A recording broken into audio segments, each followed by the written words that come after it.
What is happening, Magnusites? Boy, this Warhammer thing is going crazy. Gamers are going off, unsubscribing. Man, they are mad. They know the lore.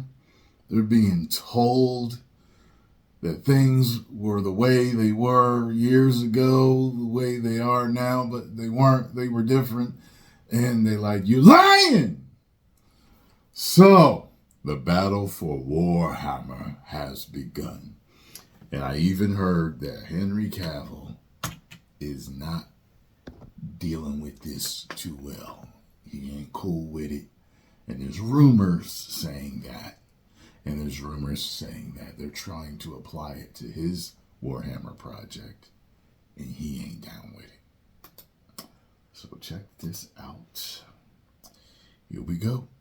There's been a bit of a ruckus in the Warhammer 40k community in recent days after the parent company Games Workshop decided to make some changes to the lore of their fictional universe. And well, they haven't exactly been well received. But what changes did they make to cause such a backlash, you might ask? Well, this is where I'm going to have to delve into the lore a little bit, so indulge me. The simplistic view is that Warhammer 40k is set in a fictional future where mankind is locked into a state of constant warfare across the galaxy and has devolved into a kind of quasi-religious military dictatorship where human life is cheap and all that matters is the survival of the Imperium. To quote the company themselves, in the grim darkness of the 41st millennium, there is only war. Nice. It's a neat setting for tabletop wargaming, and there's an absolute metric ton of lore and history that's gradually been built up around it over the decades. So I've heard. In fact, you can actually ignore the gaming side of things altogether and just immerse yourself in the fictional worlds. There's more than enough books, short stories, graphic novels, video games, and magazine articles to keep you amused for decades. Anyway, one of the most iconic symbols of the 40k universe has got to be the Space Marines, genetically and surgically enhanced super soldiers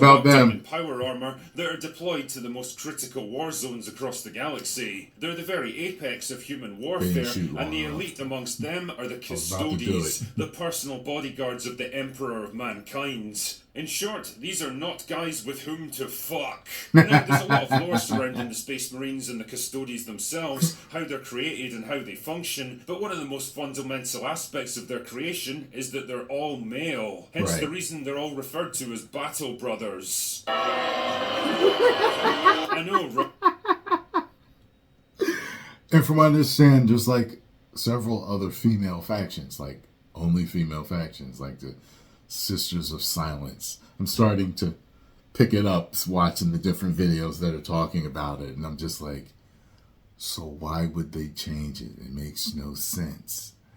Right? Who would have thought that an oppressive, xenophobic, totalitarian military regime wouldn't have diversity and inclusion initiatives? The reasons for this are a combination of established lore, the target audience, and well, basic common sense. From the lore side of things, the process for creating Space Marines is only compatible with male physiology, and there's no way to adapt it to work on female bodies.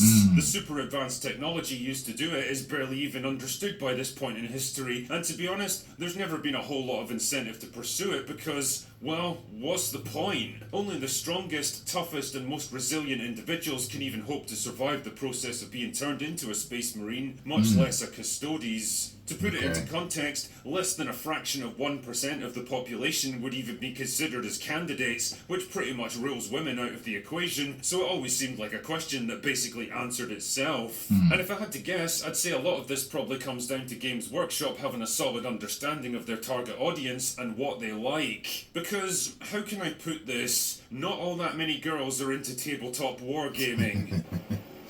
You don't say.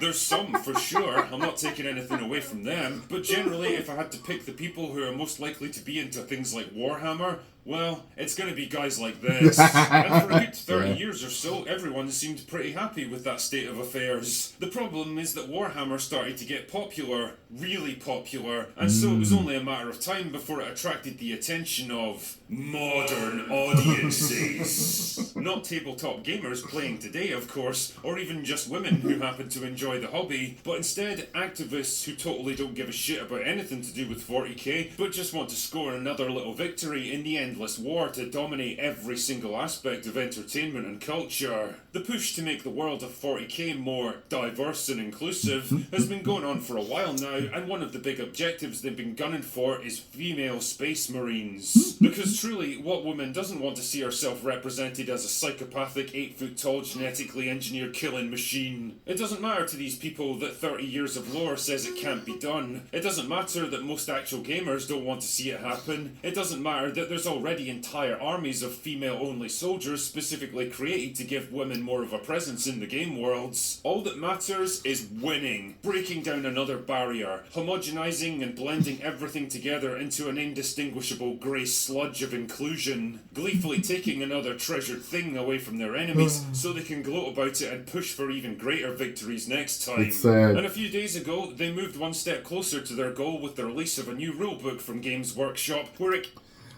I am like really glad at this point in time that I never had discovered Warhammer. I've seen trailers, I've seen gameplay. It seems like something I'm like, oh, where have you been all my life? This might be something I might want to check out. And to find out that something that I'm interested in checking out and possibly getting into, and something I might possibly get into and love, has been invaded by the rogue. It's sad. I'm still going to check them out. You guys need to tell me, what game should I start with? What's the best one to play? Because apparently they haven't woke anything gaming up yet. So, what should I play first? casually dropped in the fact that female custodes are now apparently a thing. Fuck. That's pretty interesting, considering they've literally never been spoken about before, and everything we know about them suggests that can't happen, but okay, sure. Naturally, fans were confused by this, and when they were questioned about it on Twitter, Games Workshop's response was simple and blunt. Oh, they weren't confused. They knew what was up immediately. Since the first of the 10,000 were created, there have always been female custodians.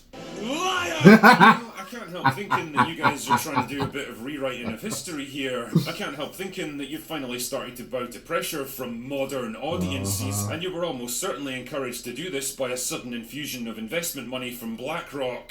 I can't help thinking that maybe you're trying to gaslight your own fans into believing we've always been at war with East Asia. And apparently, I'm not the only... Isn't this the reason why, George Lucas started, funding his own movies and stuff? It was like he didn't want to be told what to do. He wanted to make his vision and keep it pure. Now, we know his vision has been destroyed since he sold it, but I'm talking about before that. It's stuff like this. Taking money from, maybe organizations or companies or people that you don't exactly, coincide with. Everything doesn't align, but you do it because you're forced into it because of money. That's why I'll never shill. It gotta be me. One. But Drinker, you absolute titan of tabletop tactics, I hear you say. The 40k universe is rife with misinformation, retcons and rewrites. Things are constantly being changed and added to the lore, so why should this be any different? I don't remember asking you a goddamn thing. Well, let me stop you there, heretic, because there's a few little misconceptions that I'd like to clear up on this one. The development of the Warhammer universe over the past 30 years is less of a constantly shifting chessboard and more like a telescope that's slowly coming into focus. In the early days, back in the 80s, things were intentionally vague and a lot of details were still waiting to be filled in because the developers hadn't worked everything out yet. But over the years, those details have been filled in with hundreds of articles, books, games and rule sets, and while certain details details might have been corrected and expanded on many times over, the general setting, history, characters, rulebooks, and foundations of the world have actually stayed extremely consistent. So no, that excuse doesn't wash with me anymore, boyo. And as I've mentioned in previous videos, the lore is something you should respect enough to work around instead of constantly changing. Because believe it or not, people actually get invested in this stuff. They buy into the fictional world you've created,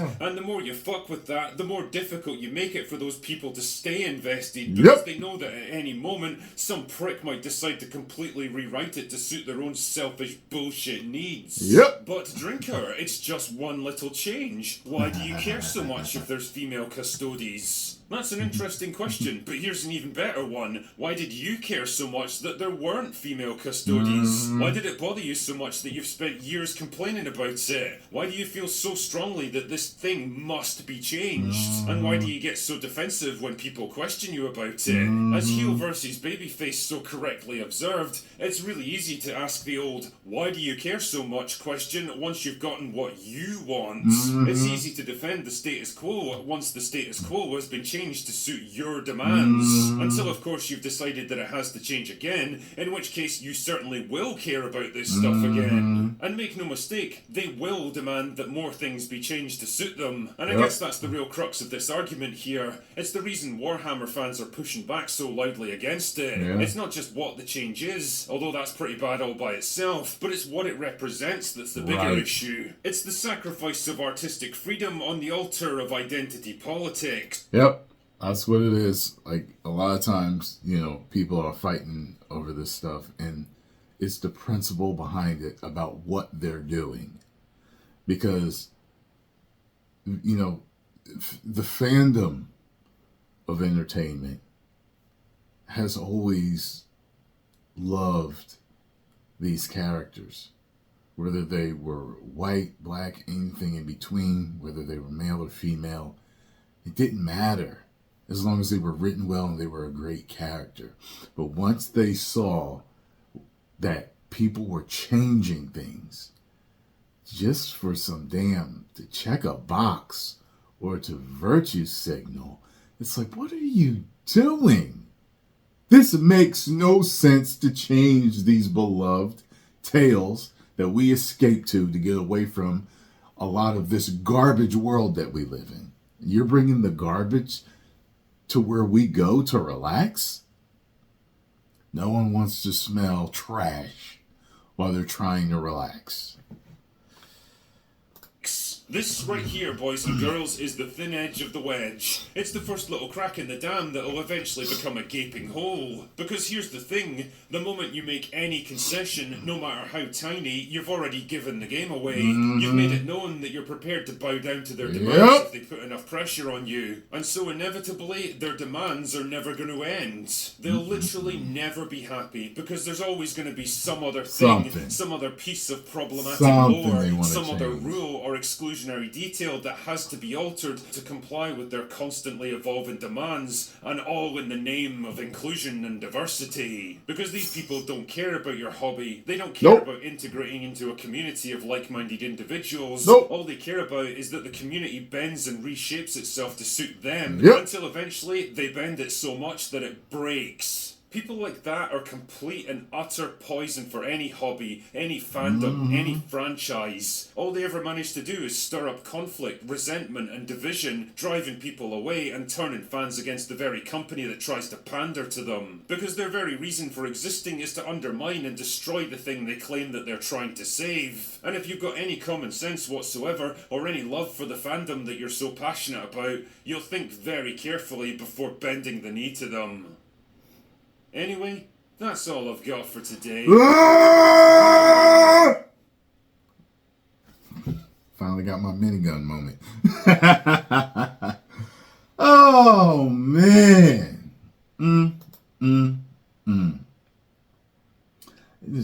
What kills me about a lot of this is that it's all these people making that noise. It's like something's mentally wrong, man. Like, I tell people all the time, just go to Twitter, type my name in. You go to those people's pages that are running their mouths about me. You tell me that they're all there. Tell me they're all there. Trust me, they're off their meds or they're heavily medicated or something. Something's going on. Trust me. And I refuse to argue with the mentally ill. I won't do it. You can't win a battle like that.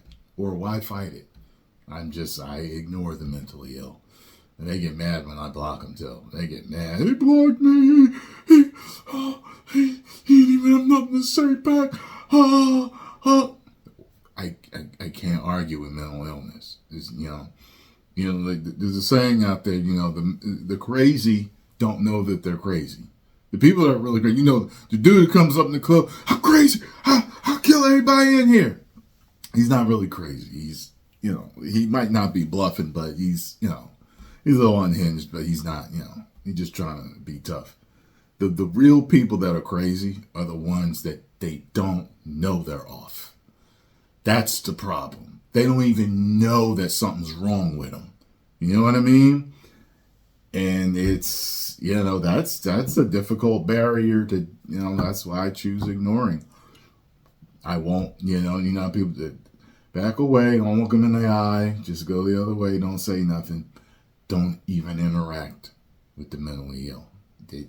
There's people out there that want to do that and maybe can fix them. You let them do that.